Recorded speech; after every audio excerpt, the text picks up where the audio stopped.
Hey everyone, welcome to Stateside Street, a podcast where two Americans and a Scot discuss all things British soaps.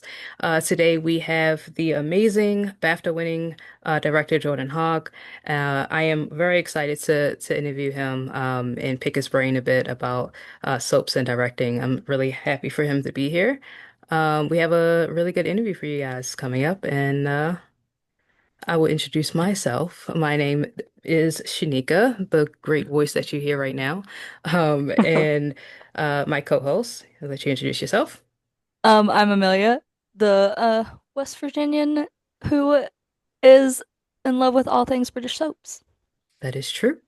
And again, we have Jordan Hogg. Jordan, thank you so much for being here. We really appreciate it. Absolute pleasure. Thank you for inviting me. I'm more than happy to talk about British soaps, what I do best. Yeah, yeah, it's what you're best at, It directing is. and yeah, thank you again. So we have some, I think Amelia, you want to do some really fun rapid fire questions if you're comfortable with that, Jordan. Absolutely, yeah. Fire away. I'll answer any question as honestly as I can. Okay. First, rapid fire, rugby or football? Football, 100%. Corrie or Emmerdale? To watch or work on. Hmm, both. Ooh, Corrie to watch, Emmerdale to work on. Now this one is like to be on. The Village or the Cobbles? Oh, the village. Now this is in a director's point of view. Handheld or drone shot? Oh, handheld. I hate drones. So somehow I knew you was going to say that because stuff like in all of your blocks on like Emmerdale and Corey or even just like your dramas, I'm like, there's no type of drone shots. It's very No, minimum. Yeah, they're so fiddly for what you get. It's utterly pointless. yeah. I Uh, feel like you can do a lot with handheld with telling stories, and whereas drone shots is kind of, I mean, it looks good, Yeah. but the storytelling, you know. So It's very gimmicky. There's very little story element you can tell with the drone. So occasionally, for like if you've got a car chase, it might be useful, but not generally. okay, we have one last uh beginning rapid fire question. What's one film or drama you think every aspiring director should watch? Rocky. I've got Hello? the quote on my wall from Rocky One, but That's what it, I thought that was from because I saw Creed and I was like, that's a Rocky quote. yeah, it's the night. It's not the quote that normally everyone quotes. It's the night before the fight quote. Nobody's ever gone the distance with Creed. It's that one. Nice. Because I think it's become a bit of a cliche now, but I think it's one of the greatest independent films of all time. The journey of making that film is quite epic, and basically, it was the first, Stallone was the first time writer and everything, so it was quite a independent film the way it was made and low budget and everything. So you can learn a lot from that. I think I might need to rewatch the Rocky movies. Only I the don't first remember the one's worth last time watching. I've seen. I don't remember the last time I've seen them. The first one's the only one worth watching. I think it gets a bit comic booky after that. Okay, Shanika, do you want to start us off with questions? yes, but I think you had a familiar question coming up, Amelia, if you wanna, Oh, I you I can't miss that did. one. I did. I guess we'll start off with one of our audience questions, shall we? Why not? Okay. This one asks, who is the first AD you've had the most fun working with? This comes from by your laughter, I'm guessing you can guess who. This is I've from worked. Mr. Ben Davenport. Bendy. Ben's great. Yeah, Ben's one of my favourites. Ben's just broken into drama, really. Um, I did a casualty with him last year. It was the first casualty he'd done. He's only what 23. Oh He's wow, yeah. really young, and he's really keen He's with younger everything. than me. Yeah. Well, I did Shameless when I was 24. I directed Shameless when I was 24.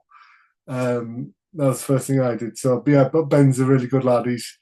He's one of my favourites. Yeah, I've got like a collection that I of crew that I take around with me on different jobs, and he's one of them. He's a really good lad. Yeah, he wanted us to make sure that we mentioned it was from him.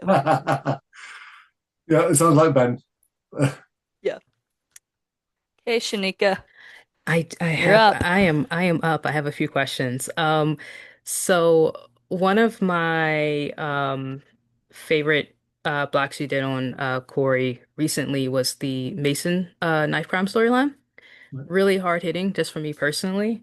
But I was kind of wondering, can you like kind of walk us through um the storyboarding process of that? Like I'm just curious to see did Owen Fox's script mention like the sort of time jumps, or was that something you kind of collaborated on or Yeah, did yourself? already kind of came on the page with the this time jumps and things because really the amount of times that people asked me questions about what was happening where, Mm, and it was a long time since I'd done Corrie for me to come back. It was like 5 years since I'd done a Corrie before I came back to do that one, and I wasn't at all familiar with the precinct layout and what was shootable there or anything. I was totally coming to it blind. Um, so we had to put a good degree of planning. We had lots of meetings about how we're going to do that with the stunt jumping off the balcony, and we spoke about how we wanted the stabbing to look and what we can and can't see because obviously you can't show too much violence and blood and that sort of thing. But I think the time jump element, I'm getting quite good at it now because the Sharon Glass casualty I did was people forget they were jumping backwards and forwards over two different timelines, hmm and nobody had a clue when they picked the script up and read it what it was about. I'd literally had to draw a timeline out of what was happening where and what order things were actually happening in reality. And we did a similar thing with the Mason thing because obviously it wasn't a dream as such, but it was something that was going on in his head. And I used it was a really this is the way I look at films. I use Top Gun Maverick as a reference because in my head, in Top Gun Maverick, Tom Cruise dies right at the very beginning in that crash, hmm and he's writing everything throughout the film. He's living his dreams and fulfilling his wishes as it goes on, and that's what I spoke to Luca about, who plays Mason.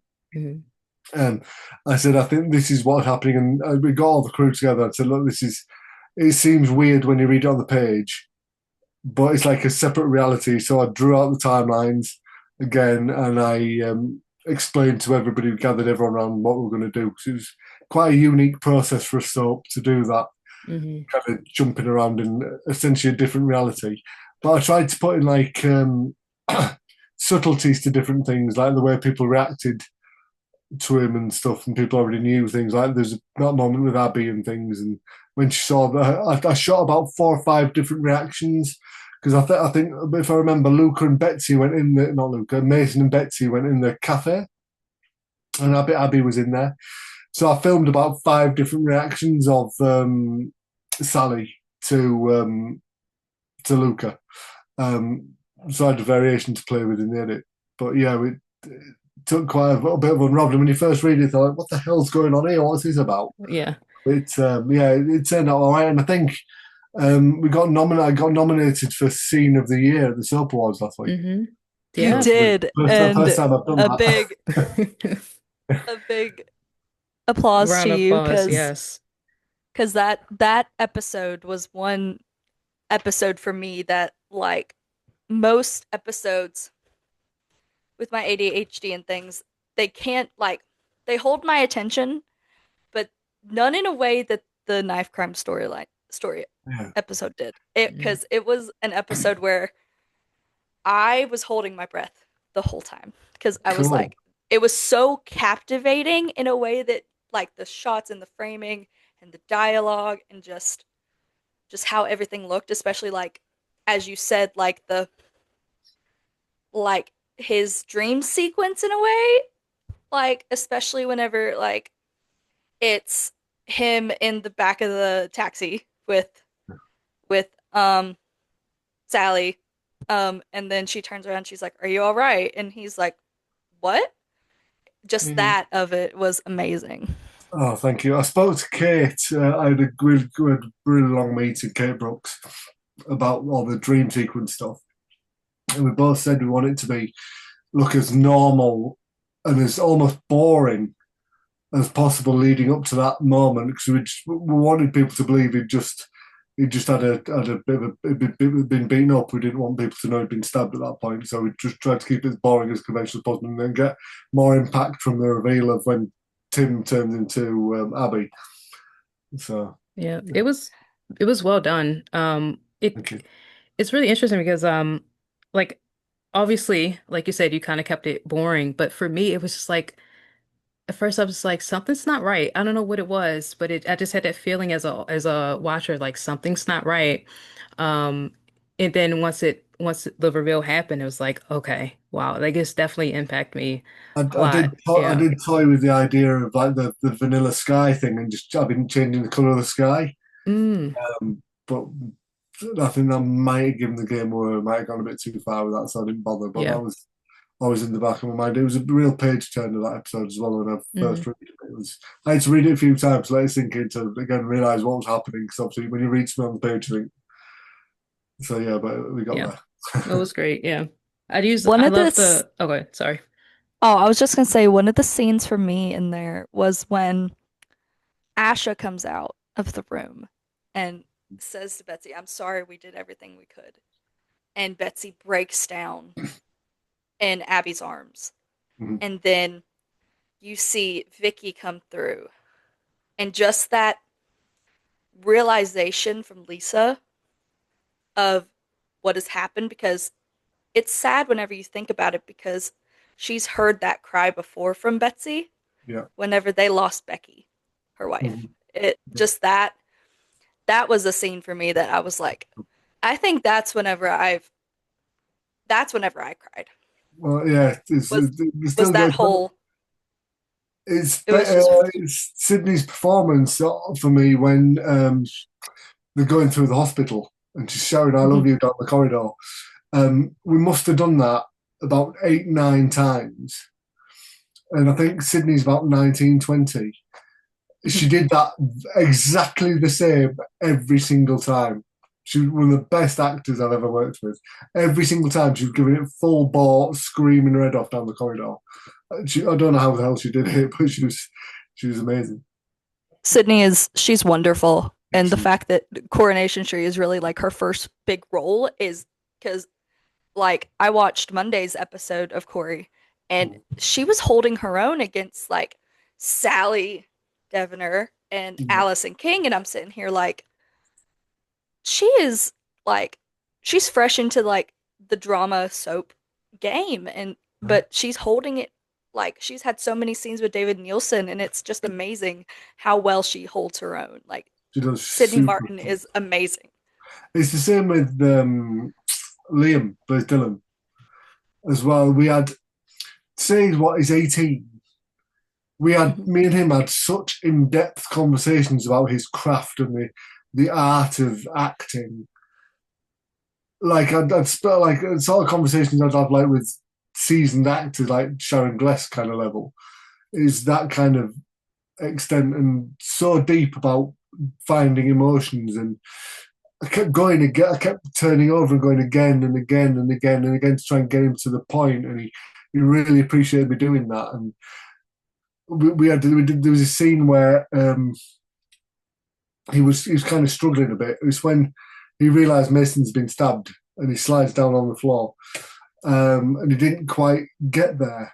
And we'd had a conversation about something beforehand, and I just walked on set and I held him really tight. I cuddled him and I whispered something to him and just walked off and told the first lady to turn over. And we just shot his reaction then, and it worked really well. But yeah, Sydney and Liam are two of my favourite actors to work with on anything I've done.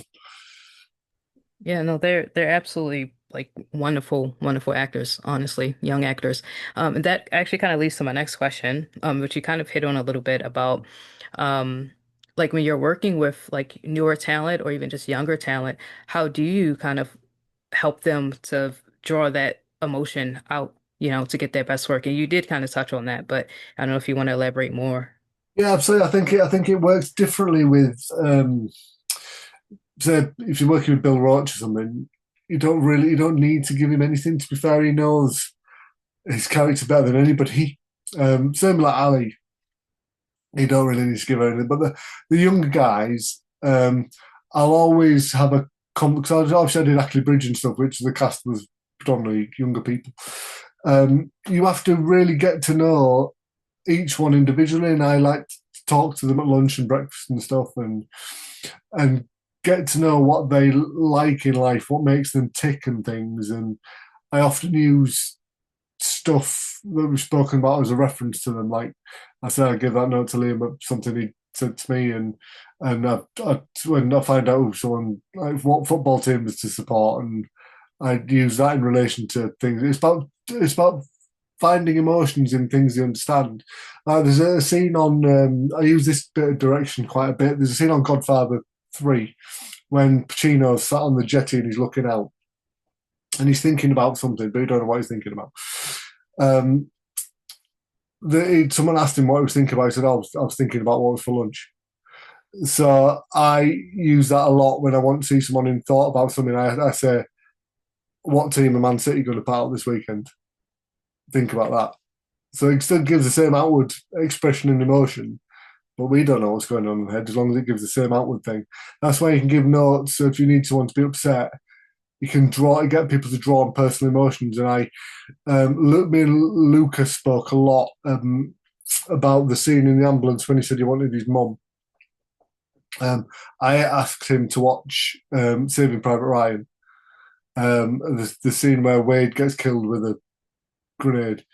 And I said, look, I wanted to draw on this, and I wanted to find that thing that had hurt you most. And I think he got that quite good. I enjoyed working with Luke, who's a good lad. Okay, so in our first meeting, you mentioned that there is an actress on Coronation Street that you've known for quite a bit, Yes, yes, the wonderful Vicky Myers. yes. Um, how was it getting to work with her and directing the "I love you, Carla" scene in which Vicky's character tells Carla how she feels? Vicky's class. I mean, let's say I've known her for 10 years. And she was in Ackley Bridge as well.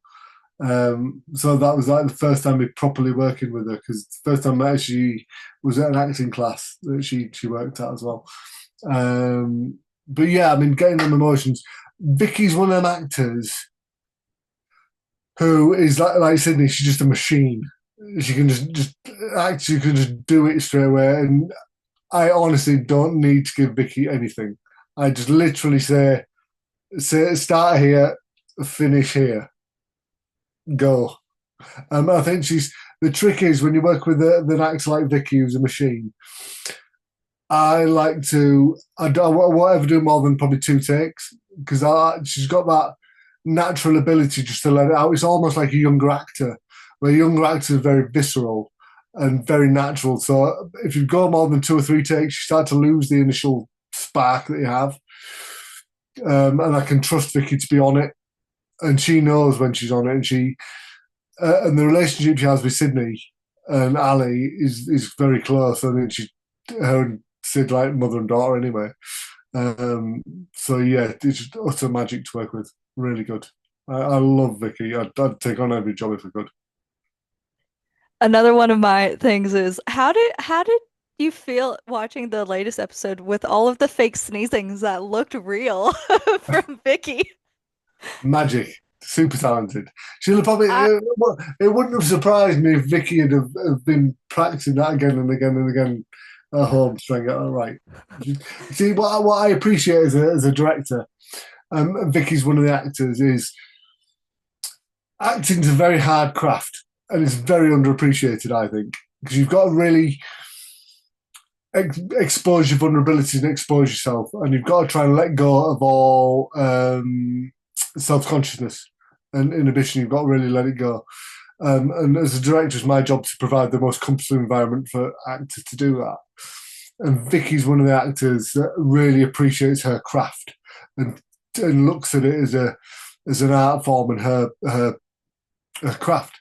And that's what you want to see most of the director, and Vicky's definitely one of them. She's great. Yeah, She's she's great.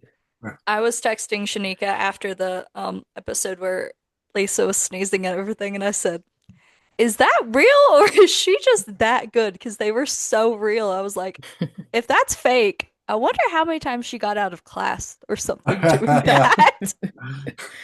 Super skilled. Yeah. Shanika, you want to go next? I do.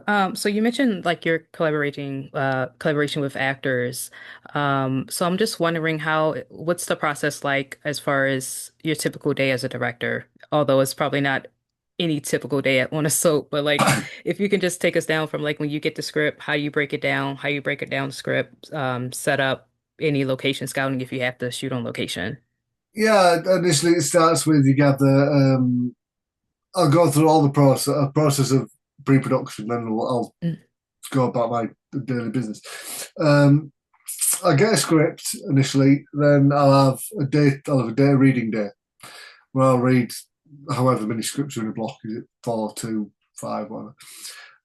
Then we have a script meeting after that, which is with all the producers and the script team, and we go through each scene and talk about what it's about and what we can change, how we can make it better. If we want to change locations of it, if we want to put more people in it, want to take people out, that kind of thing. Then we'll go away. Then the next draft will come out, which will be a pre-shooting script. And then what you do with the pre-shooting script is that's when you start looking at casting. You start to cast people. You have a casting session. You start looking at locations at that point, and you have that for about a week. Then a shooting script will come out after that. Then that's when your first AD starts. So as a director, you should have a certain degree of prep done by that point. You should have started doing your camera plans and stuff by that point and knowing what you want. So then you'll have your meeting with the first AD. You'll go through everything with him or her. They'll start the schedule. Then you'll have a meeting with hair and makeup and costume. Then you'll have a meeting with design, and you speak about any cars or anything you want, and that then we'll have a big sometimes a recce. If you've got locations, you'll have a big crew recce and production meeting. Then you start shooting after that, and on like an average shooting day, say if you're doing something like I've done Brassic. I don't know if you guys have seen Brassic. It's a really big show here. You'll have time to do a read through with the cast. So you'll basically read the scene. Then you'll do a block and a couple of rehearsals, and you'll show it to the crew. Then you'll shoot it. With Corrie or any other soaps, time is very tight. You don't have the luxury of time. What you'll do is you have a read through and you go straight into a block, and then you'll rehearse it and show it to the crew. You don't really have more time than maybe 1 or 2 rehearsals on average. Wow, so it's really tight. Yeah, 90% of the time it's one. So if there's any questions, you have to try and field it then and there. And you have to give your direction then and there. But I tend to tweak as per take, try and mark up different bits of each take to try and piece it together. But it's very different now since COVID happened. It's not soaps and most things now aren't vision mixed. Whereas before you used to have to draw up a camera script and draw on it on the way your cuts are with the vision mix to mix it up. But we just run with 2 cameras now instead of 3. So you can get you can refine shots a bit better and you can get more stylized, almost dramatic shots now without having to have the cameras all positioned in each other's shot. Um, go ahead. Well, speaking of Brassic, our Yep. next guest, is that what you were going to say? Yeah. Um, our guest that we are interviewing this Friday wanted to say a little hello to you, Mr. Steve Bradshaw, who played the hungover dentist on Brassic. Oh, nice. Oh, he was a good Yeah. lad, Steve. We had fun Yeah. and games. Yeah, Yeah, he said, make sure you say hi to Jordan for me. And I was like, don't worry, I will. yes, he's very nice. He's very nice. Good guy. I can't really say a lot about what he did, but yeah, it was good. How is directing on Coronation Street different than directing on Emmerdale or Casualty or what any of the other shows that you've worked on. Well, Emmerdale's a bit different from Corrie in the sense you've got the village, which I don't know. I've got some pictures on my Instagram. I don't know if you've seen them, but I I always shoot Emmerdale a bit like a western, and I like using the sun and the landscape and wide angle and stuff. We've got the freedom to do that there. I really enjoy shooting there. It's similar sort of camera setup. You have the two camera studio, two cameras on location. It works very similar, especially before COVID when it was vision mixed. It was virtually identical. So obviously you have the continuity between the shows. Casualty is very different in the sense that in Corrie you have basically on Emmerdale you have like three wall sets predominantly, and you shoot from the fourth wall angle. Whereas Casualty is the full hospital is built in a soundstage, so you can go anywhere, do anything. You can spin the camera 360. It's not a problem. As a director, it gives you more blocking freedom, more than anything. You can go from inside and outside, which I love doing to show us more of the world. And obviously, there's a lot more location on Casualty and stunts, a lot more. So, in a sense, if you take Corrie and Emmerdale, they're kind of the soaps. Then you say like you have like something like I don't know, Brassic, Casualty somewhere in the middle. It's kind of a hybrid of both. You don't have the luxury of time that you do on things like Brassic and drama, but you have a bigger scope to go out and do bigger stunts, and you have a little bit more time than you would on Corrie and Emmerdale because it doesn't. The system isn't built like Corrie and Emmerdale. You can't shoot as much because you're not in a more sort of secure environment as the studio. You can really do things at speed. You can't really do that on Casualty because more has to be lit. There's more people. There's generally more people in every scene. More busy. So yeah, it's somewhere in the middle, really. Yeah, I was just going to ask actually about the lighting setup with Casualty. I feel like it would be it would be not hard, but just interesting setup compared to something like Corey or like soaps. Yeah, I Yeah, think just like thinking. Corrie and Emmerdale are predominantly lit from the rigging, Hmm. um, whereas Casualty there's no rigging. Yeah. It's all lit from the floor, which most dramas are. Hmm. All dramas are really lit from the floor. So yeah, that's another bit which is different. But obviously, when you're lighting on Corrie, they tweak a few lights and do it on the mixing desk. Whereas Casualty, they have to bring out the lights and set the stands up and move them about for every shot. So whereas Corrie and Emmerdale, they just light the full set generally. Whereas Casualty, you pick and choose the areas you're shooting in.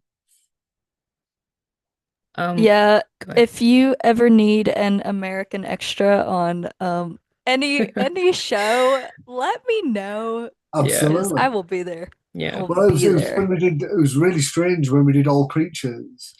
I was shooting in the Grassington, the village where they're shooting. There must have been about 3,000 people watching. There was loads of people, and must have been about 80% of them were American.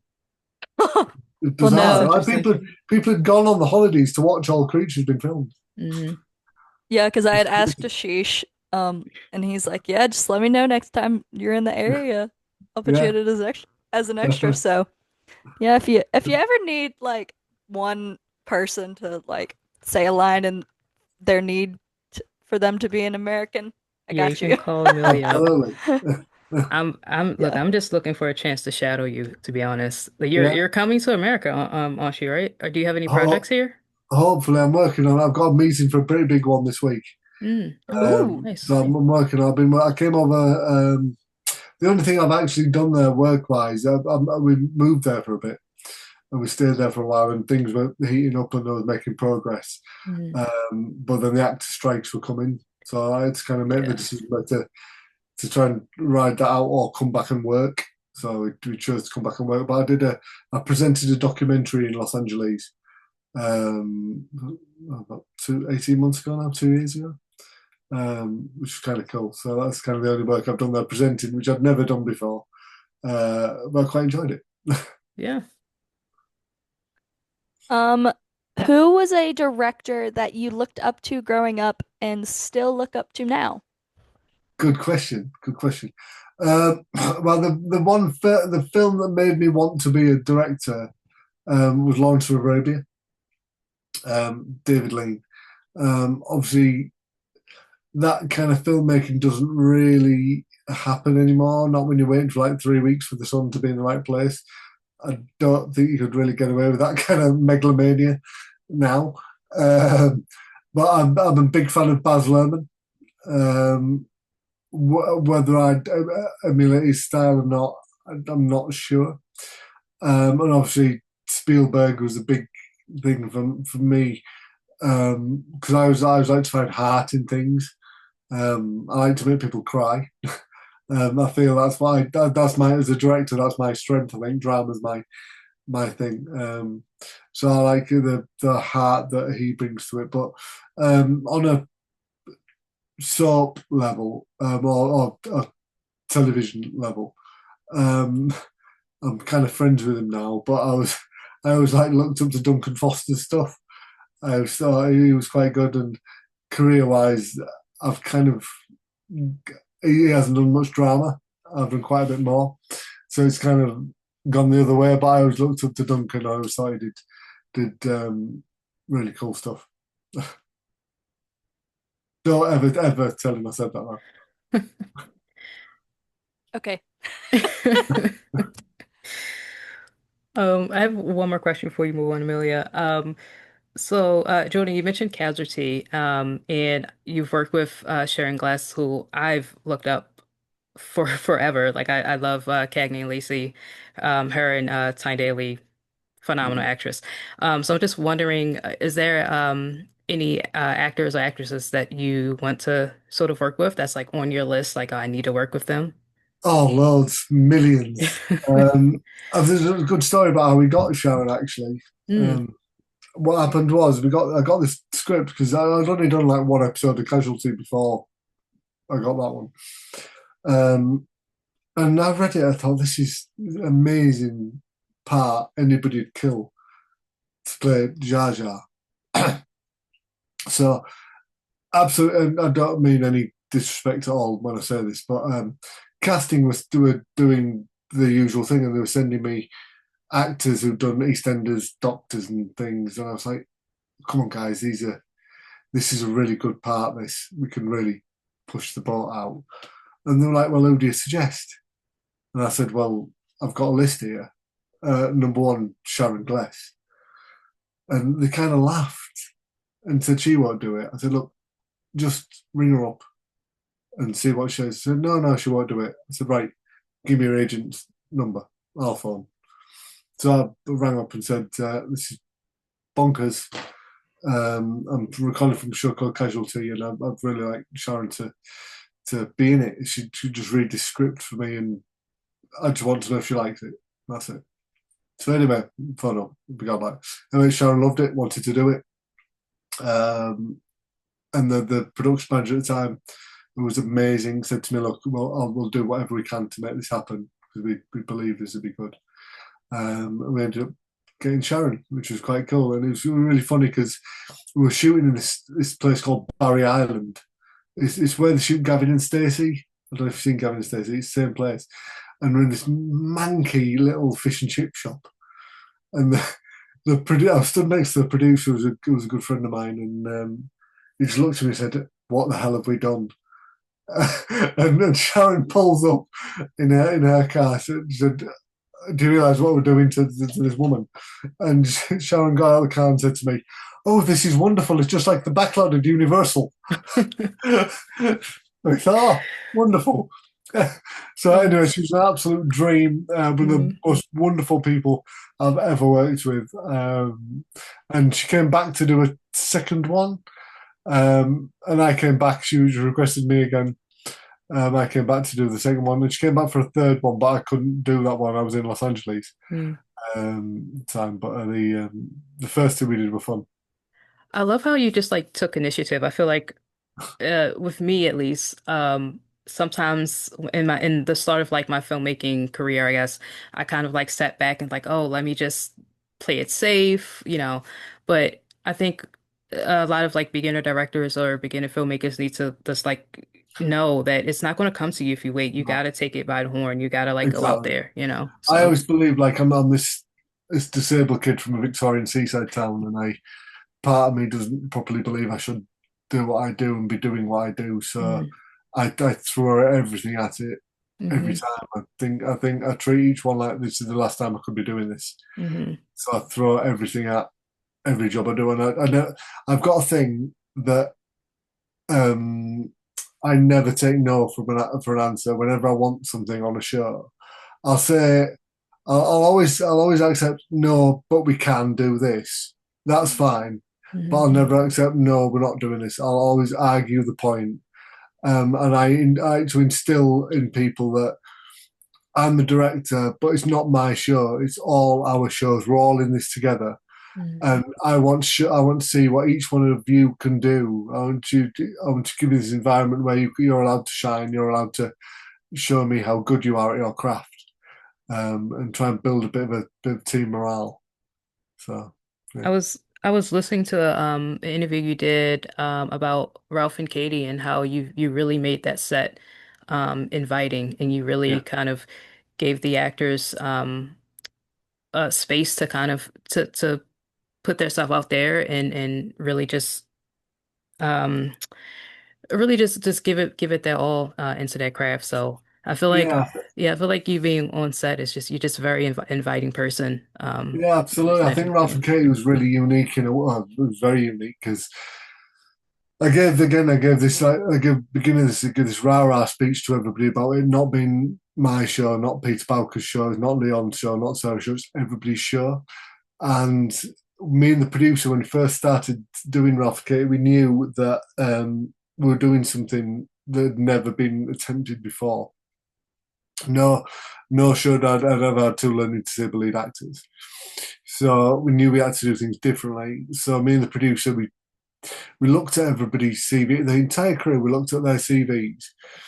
We didn't choose people from their CVs. We chose them for their personalities and how they were able to adapt to the situations we were going to be in. Um, and it worked really well. And obviously, directing Sarah and Leon um, it was a different way of filmmaking how we had to do that because 9 times out of 10 we're turning over without anybody realizing it. Because we didn't do clapperboard and bell and all that. Because all of a sudden, when you do a clapperboard and bell, we're acting. But we knew if we got Sarah and Leon just being them, we had lightning in a bottle. So yeah, it worked out a dream. And I'm hoping, at the moment, I'm just setting up my own production company to try and get more disabled talent to write and be crew and be in shows because it's only going to happen if a voice is coming from an executive producer saying we're doing this. I can't do it as a director, but I can as an executive producer. I can pour out that influence a lot more. So that's what I'm kind of working on at the minute, Yeah. as long alongside directing. Mhm. That's great. I just feel like, I mean, a lot of people have this like misconceived notion that it would kind of like cost more to like make sets accessible, and it's not. Like Yeah, it's an it's absolute myth. yeah. I mean, I don't know if you guys are familiar with the Inevitable Foundation, Mm, the US based foundation that help disabled writers. mm, And they did not like a survey, like a experiment kind of thing. If you had 100% disabled crew on a film, everybody, that it'd be cost 3% more. That's with everybody. On Ralph and Katie, it didn't cost us anything more. All you have to do is think about people. That's it. exactly. It's so easy. Yep. You ready for audience questions? Go for it. Fire at will. Okay. Okay. Our first one is from Lisa at Lisa Carla, aka Swarla Enthusiast, and they would like to know what your thoughts are on Swarla. Oh, this is tremendous. I really like that the dynamic that Lisa and not Vicky and Ali have. It works so well because Ali's been there a while, and Carl has had lots of different stories, lots of different relationships, and this puts something really unique in there. And you could really it can go down so many avenues with their relationship, and putting Sydney in that dynamic as well. Um, Works really well in the previous trauma they've had, and it adds so many different layers. It's such a good move that Kate did bringing them two together, and they're all the whole like family dynamic. They're all super talented, and they all bounce off each other really well on and off screen. So it's tremendous. I think it's one of the best things that's happened to the show in a long time.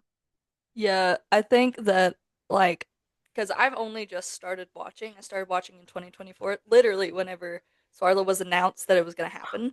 Yeah, So, like for me, I had only seen like clips of Carla before, so I wasn't like nor I wasn't used to like her character.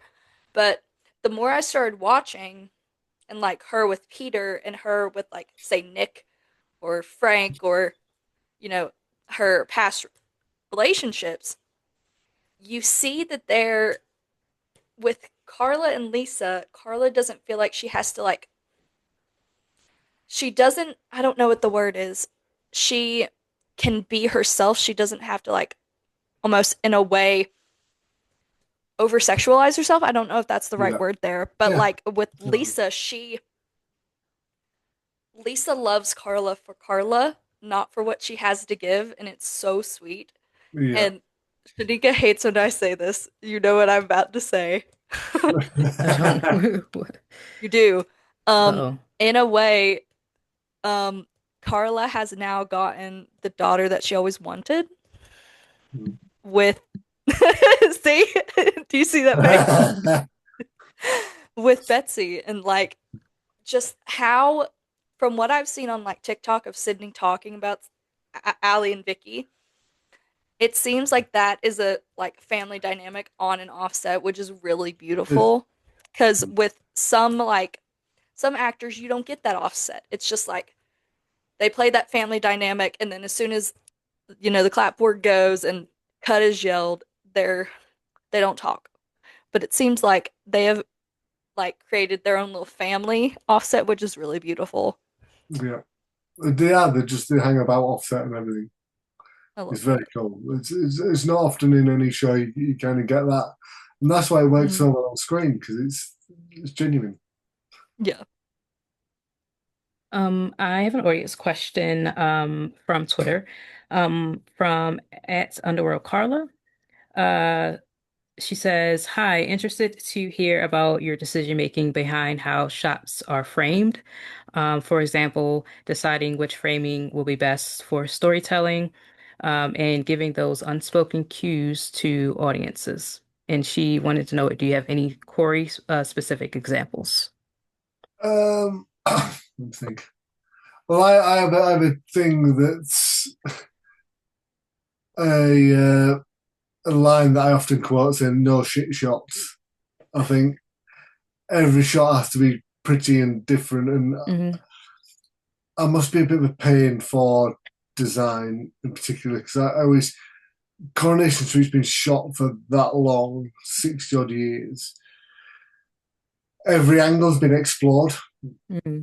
So I try and do things that we haven't seen before. Still now try and find these quirky, weird angles that we haven't seen before. Like I did one they always use on the part breaks when there's an alleyway behind Coronation Street, and I did a shot from a window behind the alleyway. Oh yeah. And they use it on some of the bumpers now.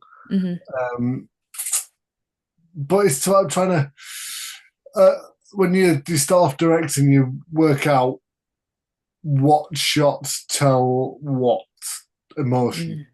essentially, um, and you have to with Corner Street, you're allowed to explore that and get the most out of it. And I always try and push. Again, we're trying to get actors. I was trying to push the boundaries on what's feasible and what's doable. Um, like the Mason stabbing thing, we did all the strange. We did the shot in the vent, and where we edited all that together was very unique and different. And weirdly, there was like also a shot that we were looking into Dylan's flat from outside. Mm. Obviously, that flat doesn't exist there, Hmm. so we had to plate the window of the set into the window of the studio. Oh, that's interesting.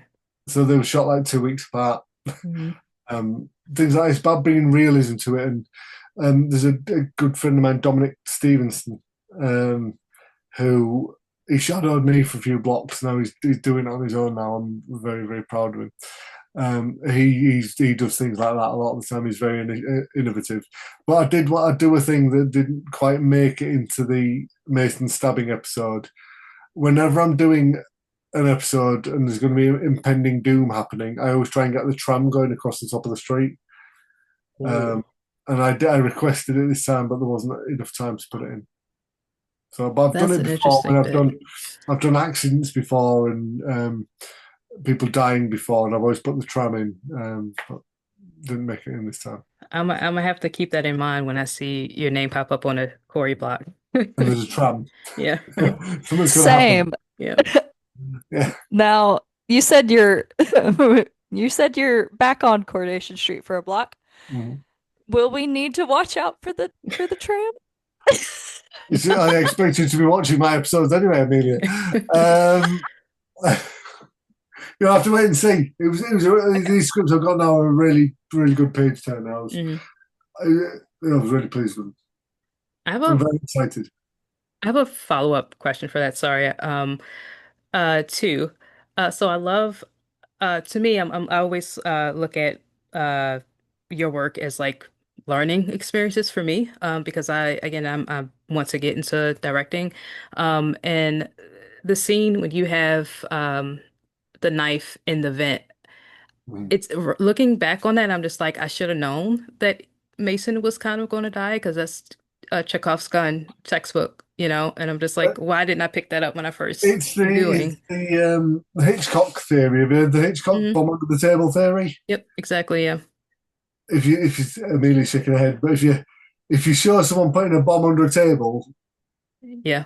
expect They're something sure to to happen. use it. Don't shoot it for no reason.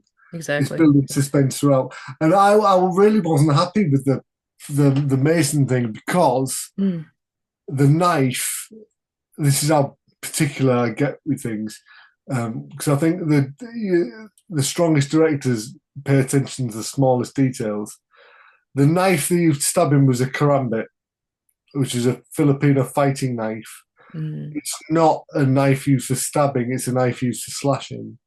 That's like, So I think it's quite difficult to stab someone with it. So I was complaining to design that it was a karambit, but there's nothing I could do. It was already established. mm. But I think it should have been more of a stabbing knife rather than slashing knife. Hmm. Yeah, whenever I saw that knife, I was like, "Oh, oh no!" And then I had texted one of my friends. I was like, well, say goodbye to Mason," because I just saw that I had saw like someone had said the kind of knife that it was, so I looked it up and then I sent it to like my friend and I was like, "This isn't good. This isn't a good outlook," because I saw like what that knife could look like, and I was like, "Ooh, it's nasty." Grim. Yes. Yes. Okay.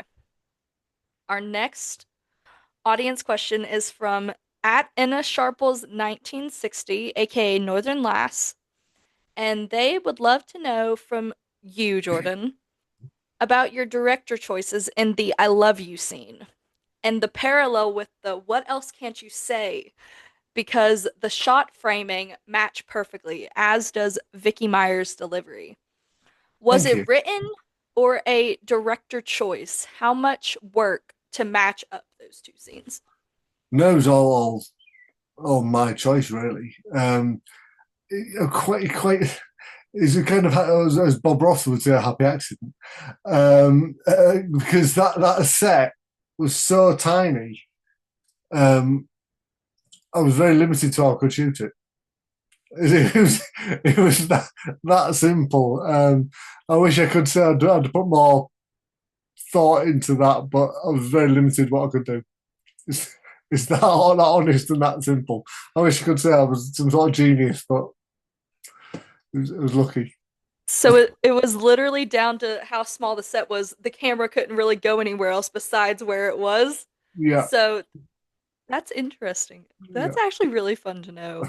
That does I frequently love happen. that. You get things like this happening quite a lot, and people reading into to what you've shot, but not necessarily thought about that at the time. So it happened quite a bit on Screw. Strangely, I don't know if you guys saw Screw. It was Yeah, a I've seen drama. Screw. It's really good. Thank you. It was a drama about a prison, and there's a montage in the middle of it where the basically the walls are closing in essentially. I didn't mean to shoot it out, but every shot I did, weirdly, has turned out that makes it look like physically the walls are closing in. It was just pure luck. Yeah, That is definitely a happy accident. It's funny just how that stuff works, and it yeah, comes out definitely, great. definitely. But yeah, what you said about like people reading into the scenes, especially like Swarla scenes, that's Swarlanation for you. We will do that constantly. Because we just love noticing little details like that. So it's fun. It's fun. Cool. And you had mentioned about Luca. That is one actor that we are possibly getting on the podcast soon. Good. We we got in contact with his agent and we're just waiting to hear back, so we're really excited. Nice. Weirdly, we had a really weird connection. My cousin is quite a famous DJ in England, and his dad's quite a famous. Luca's dad's quite a famous DJ, and I didn't know we kind of knew each other through that before we met, which is quite odd. That's funny.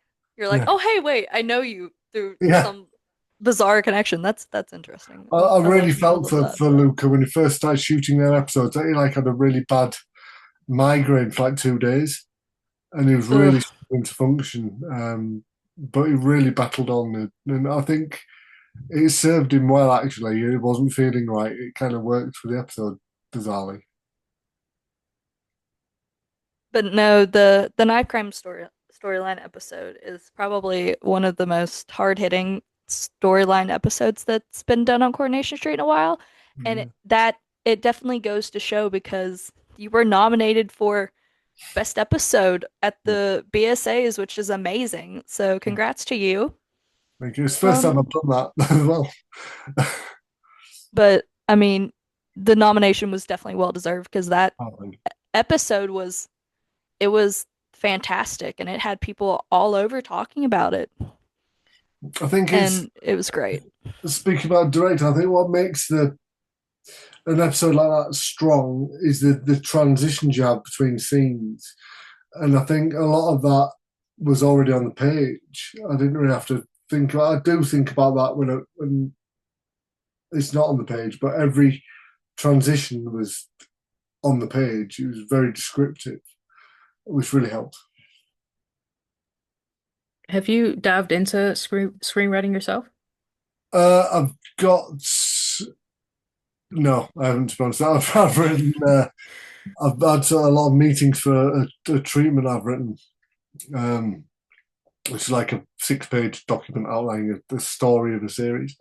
I've been getting a lot of US interest in it. Actually, I've had lots of meetings for it, but I'm 100% confident in my directing ability, and I think I'm not a bad director, but I don't have that level of confidence in writing.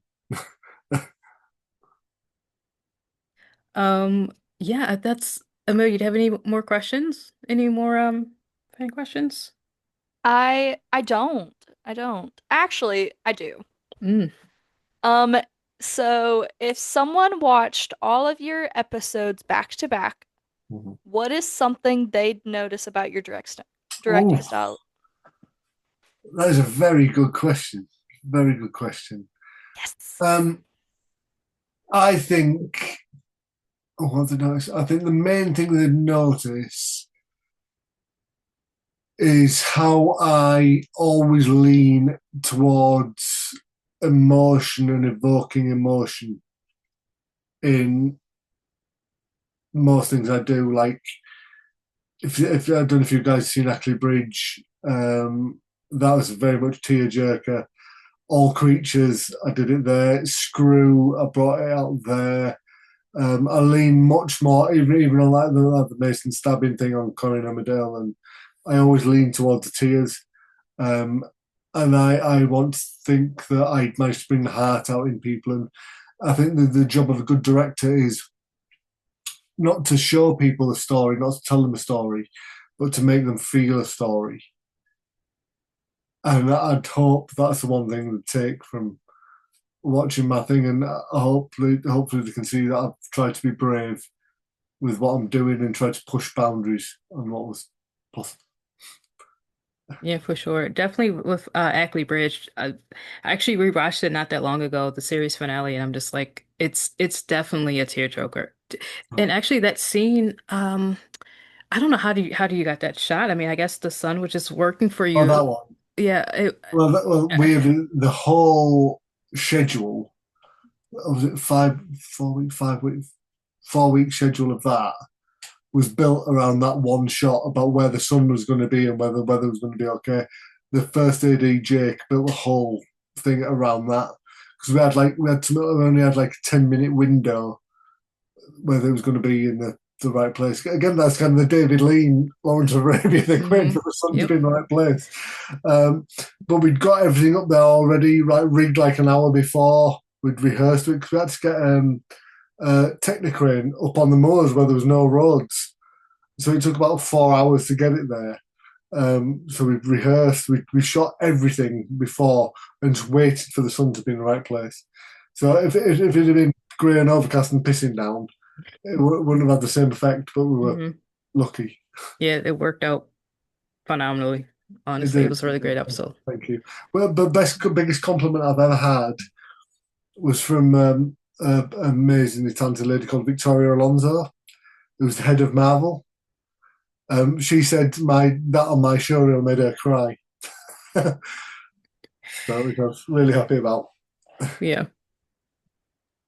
Well, I think that is where we will wrap up this interview. it Jordan, flew would you like to? by. It did.